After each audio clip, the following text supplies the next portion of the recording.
নমস্কার, আমি তরুণ ঘোষ। দর্শক, ভারতবর্ষ এতদিন নেভার ফার্স্ট নীতিতে চলতো। সেই নীতির এখন কিছু বদল হচ্ছে।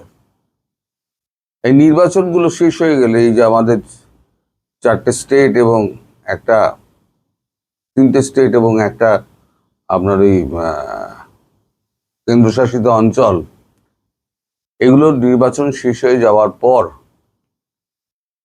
এই নীতি বদলের একটা সিদ্ধান্ত পাকাপাকি হবে। আগে ছিল কি, নেভার ফার্স্ট, যে আমার যে আছে, পড়শি আছে, তাকে আমি প্রথম দেখব।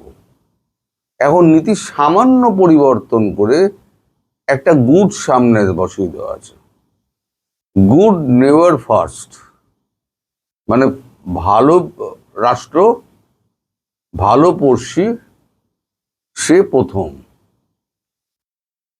অর্থাৎ ভালো পড়শি যারা আছে তাদের সঙ্গে সম্পর্ক যেমন পূর্ব ছিল তেমনই থাকবে। পরবর্তীকালে যে নীতিটা পরিবর্তন হচ্ছে, সেখানে যাদের সঙ্গে বনছে না বা ভারতবর্ষের সঙ্গে তাদের কাজে এবং কথায় অনেক অমিল রয়ে যাচ্ছে, তাদেরকে ওই গুড নেভার ফার্স্টের নীতির মধ্যে রাখছে না ভারত। এর মধ্যে কিন্তু অবশ্যম্ভাবী বাংলাদেশ পড়ে যাবে। কারণ আপনারা এক সময় বলেছিলেন, এবং ভারতীয় অনেক গণমাধ্যমে আলোচনা হয়েছিল এটা, এবং রাজনৈতিক নেতাদের মধ্যেও আলোচনা হয়েছিল, যে সব ডিম এক ঝুড়িতে রাখা ঠিক নয়। ভারতবর্ষ 2004-এর শিক্ষা ভুলে গিয়েও বিএনপির ঝুড়িতে কিন্তু ডিম রেখেছিল। আপনারাই সাক্ষী আছেন। আমাদের বেগম জিয়া মারা যাওয়ার পর তারেক জিয়াকে শোক জানাতে জয়শঙ্করজি কোনো দূত না পাঠিয়ে নিজে গেছিলেন, এবং সেই সময়তে প্রধানমন্ত্রী নরেন্দ্র মোদী নিজে টুইট করেছিলেন এবং শোক বার্তা জানিয়েছিলেন, বার্তা পাঠিয়েছিলেন। তার সঙ্গে তাকে ভারতবর্ষে আসার আমন্ত্রণও জানিয়েছিলেন। এমনও ঠিকঠাক হয়েছিল তারেক রহমানের ভারত যাত্রা দিয়েই প্রথম তার বিদেশ সফর শুরু হবে। কিন্তু আলটিমেটলি তার কোনো এখনো পর্যন্ত সিদ্ধান্ত হলো না। আমাদের দেশে খলিলুর রহমান ঘুরে গেছেন কবে? তারপর থেকে ভারতবর্ষকে একটা কথা বলতে বলে দেখেছেন? ভারতবর্ষ কিন্তু বলেনি।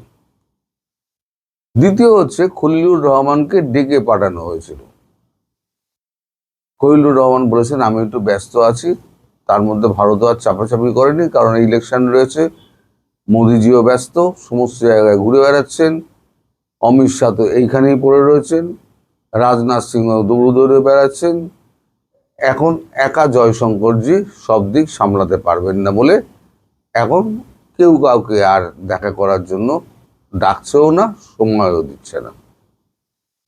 এই ইলেকশনটা 29 তারিখ মিটে যাবে, 4 তারিখ ফল প্রকাশ হয়ে যাবে, 7-8 তারিখের মধ্যে সরকার গঠন এবং মন্ত্রিসভার শপথ গ্রহণ সব কমপ্লিট হয়ে যাবে। তারপরে এই যে বিলটা যেটা আসছে, গুড নেভার ফার্স্ট যে নীতি আসছে, সেই নীতিটা অ্যাপ্লাই করা হবে। এখনো যদি ফর্মালি নীতিটা প্রণয়ন হয়নি, কিন্তু এখনই কিন্তু আপনাদের ওই বাংলাদেশে চাল ডাল রপ্তানির ক্ষেত্রে কিন্তু অনেক বিধিনিষেধ আরোপ করে দেওয়া হয়েছে। আমি তো এই দেশে, আমি জানি না, আপনারা জানাতে পারবেন আমাকে, যে ইদানিং ভারতবর্ষ থেকে কত চাল ডাল তেল নুন কত গেছে। আমি তো জানি না, আপনারা নিশ্চয়ই জানবেন। যদি আমাকে একটু কমেন্টে জানান, তাহলে আমি একটুখানি আমার একটু জ্ঞানটা বাড়বে। আমি আপনাদের কাছ থেকে এটা জানতে চাইছি যে কতটা চাল ডাল আপনারা পেয়েছেন। আর কতটা তেল আপনারা পেয়েছেন, আবার কবে তেল পাবেন। এদিকে আদানির তো 3 নম্বর প্ল্যান্টটা 800 মেগাওয়াটের প্ল্যান্টটা বসে গেছে বলে একটা কারণ দেখানো হয়েছে। যদিও আমি আপনাদের একটা ভিডিওতে বলেছিলাম, 2 দিন আগের একটা ভিডিওতে বলেছিলাম যে তারা ওই নতুন বন্ধ করে দিয়ে বন্ধটা করেছে, কারণ ন্যাশনাল গ্রিডে যখন লাইনটা ঢোকানো হচ্ছে তখন তো চালু লাইনে ঢোকানো যাবে না, সে তো কয়েক হাজার ভোল্টের লাইন। তাই এটাকে অফ করে দিয়ে, চুল্লিটাকে অফ করে দিয়ে 3 নম্বর চুল্লির এটা লাগানো হচ্ছে। এটা হচ্ছে 800 মেগাওয়াটের, আর দুটো আছে 400, 400, 800 মেগাওয়াটের। তাহলে আর 400, 400, 800 আর এদিকে 800, 1600 মেগাওয়াটের এই টোটাল 3টে প্ল্যান্টের ক্ষমতা, উৎপাদন ক্ষমতা। তার মধ্যে একটা প্ল্যান্ট যদি বসে যায়, এখন তো বাংলাদেশে এখন তো দিনের বেলাও তারা দেখছে বোধহয়, এমন যে অবস্থা। আমি জানি সকলের ভিউজ কমে যাওয়ার একটাই কারণ, সেটা হচ্ছে আপনারা মোবাইল চার্জ দিতে পারছেন না, কারেন্টই থাকছে না। তারপরেতে আপনাদের দেশের যে তেলের সংকট, সেই তেলের সংকট মোকাবিলা আপনারা করতে পারছেন না। বিদ্যুৎ উৎপন্ন নিজেরাও করতে পারছেন না। একটা তৈল শোধনাগার ছিল পায়রা বোধহয়, বেটি খোলে আমার জানাবেন, পায়রা তৈল শোধনাগার, সেটা ক্রুড তেলের অভাবে ফালতু চালিয়ে রাখার কোনো দরকার নেই বলে ওটাকে বন্ধ করে দিয়েছে। কালকে একটা ফটো কার্ড দেখলাম, বড়পুকুরিয়া তাপবিদ্যুৎ কেন্দ্র, সেটাও নাকি বন্ধ হয়ে গিয়েছে। সত্যি মিথ্যে আমি জানি না, আমি একটা ফটো কার্ড দেখলাম। তো এই যে যখন অবস্থা, তখন না আছে খাদ্যপণ্য, না আছে বিদ্যুৎ, না আছে আপনার যানবাহন চলাচলের জন্য পর্যাপ্ত তেল, তাহলে কোন জায়গায় গিয়ে পৌঁছাতে তারেক রহমান? যদিও আপনাদের দেশে ইতি খবর টবর রটিয়ে দেওয়া হচ্ছে যে ভারতের সঙ্গে সম্পর্ক স্থাপনের ব্যাপারটা আবার পুনরায় স্থাপন করার জন্য ভারত নাকি আগ্রহী, তারেক রহমান কি রাজি হবে, এরকম একটা খবর করা হচ্ছে, চারদিকে রটানো হচ্ছে। কিন্তু খবরটা সর্বৈব, আমি ভুল বলবো না, বিভ্রান্তিকর। কারণ ভারত একবার সুযোগ দিয়েছিল, দ্বিতীয়বার সুযোগ দিয়ে, প্রথমবার তো ঝাড়কে সুযোগ দিয়ে, দ্বিতীয়বার মোদিজি সুযোগ দেন। নওয়াজ শরীফের নাতনির বিয়েতে গিয়েও তাই কিন্তু সুযোগ দিয়েছিলেন। তারপর কি করলো, কার্গিলে চড়ে বসলো, আর সুযোগ দেবে না। তেমন দ্বিতীয়বার সুযোগ কিন্তু তারেক রহমানকে দিয়েছিল, আর ভারতবর্ষ সুযোগ দেবে না। ভারতবর্ষের সরকার আসবে, সরকার চলে যাবে, কিন্তু নীতি যা থাকবে সেই নীতিটা কিন্তু একই থাকবে।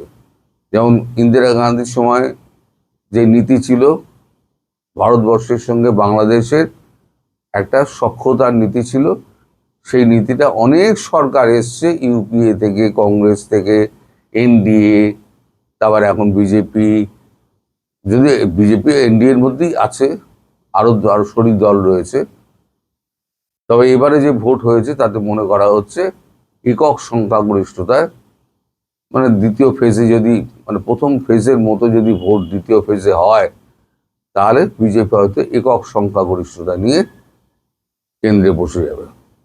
সেক্ষেত্রে শক্তি আরো বাড়বে, রাজ্যসভার শক্তি আরো বাড়বে, ফলে যে কোনো বিল, যে কোনো জিনিস ফটাফট তারা স্যাংশন করে নিতে পারবে, আর কোনো রকম আপত্তি থাকবে না, কেউ আপত্তি তুলতে পারবে না, বিরোধী দল বলে আর কেউ থাকবেই না, নিশ্চিন্ন হয়ে যাবে। আমি বিধানসভার ক্ষেত্রে বলছি, এই ধারাটা যদি ধরে রাখতে পারে 29-এর লোকসভায়, এর বিধানসভার যে ধারাটা, এই ধারা যদি 29-এর লোকসভায় ধরে রাখতে পারে বিজেপি, আর যে উন্নয়নের কার্ড বিজেপি খেলছে সেটা যদি সত্যিই বাস্তবায়ন হয়, তাহলে 29-এ কিন্তু ওই ডিপ স্টেট যাই করে থাকুন না কেন, 2024 সালে ক্ষমতা কি মানে আসন কিছুটা কমেছিল। এবারে ডিপ স্টেটের ক্ষমতা, বাপের ক্ষমতা হবে না, এবারে ডিপ স্টেট এসে এখানে কিছু করতে পারবে, খেলার চেষ্টা করবে। আমি জানি খেলার চেষ্টা করবে, কিন্তু কিছু করতে পারবে না। আর সেক্ষেত্রে যদি বিজেপি একক সংখ্যাগরিষ্ঠতা কেন্দ্রে 2029 সালে পেয়ে যায়, তাহলে দেশের চিত্রই বদলে যাবে।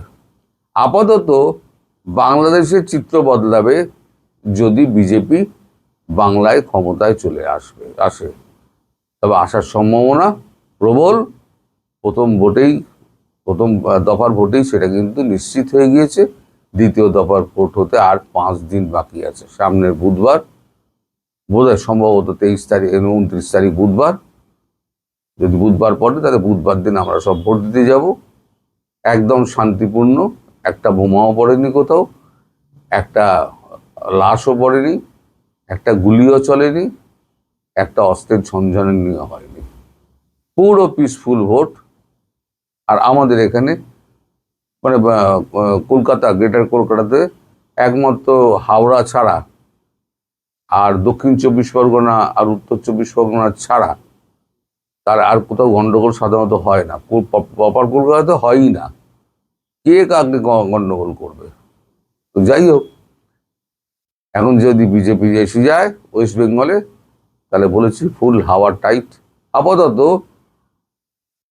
ওই গুড নেবার ফার্স্ট ওই নীতি থেকে বাংলাদেশ সরে যাচ্ছে, এটাই ছিল খবর। এটাই আমি আপনাদের জানাতে এসেছিলাম। ফলে যে আপনারা মানে সাহায্য ভারতবর্ষের কাছ থেকে পেতেন বন্ধু রাষ্ট্র হিসেবে, সেই সাহায্যগুলো আপাতত বন্ধই থাকছে। সবাই ভালো থাকবেন, সুস্থ থাকবেন এবং সাবধানে থাকবেন। নমস্কার।